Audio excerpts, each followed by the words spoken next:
జై శ్రీమన్నారాయణ. రేపు శనివారము అమావాస్య.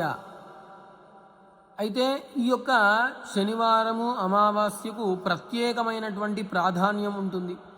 ఈ యొక్క శనివారముతో కూడుకొని ఉన్నటువంటి అమావాస్యను శని జయంతి, శని అమావాస్య అని అంటారు. ఇది పితృకార్యాలకు, శని శాంతికి, తైలాభ్యంగం, దాన ధర్మాలకు విశేష ఫలప్రదమైనటువంటి దినంగా మన ధర్మశాస్త్రాలు, మన పురాణాల్లో చెప్పబడింది. ఈ సందర్భంలో పితృతర్పణము, పిండ ప్రదానము, గోభోజనము, బ్రాహ్మణ భోజనము చేయటము శ్రేష్టం.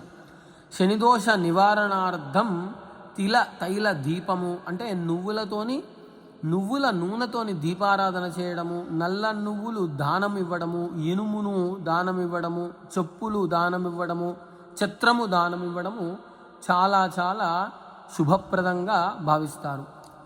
అమావాస్య యదాశనౌ తైలాభ్యంగో విశేషతః పితృదేవార్చనం దానం అనంతఫలదాయకం. అంటే శనివారంతో కూడుకొని ఉన్నటువంటి అమావాస్య నాడు తైలాభ్యంగము, పితృపూజ, అలాగే దానము చేయుట అనంత ఫలప్రదమని భావము.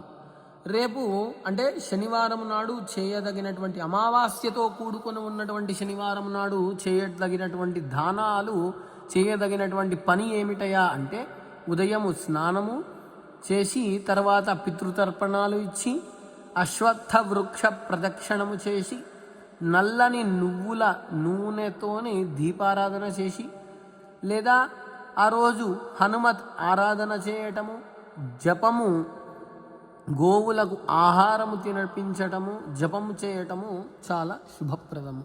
జై శ్రీమన్నారాయణ.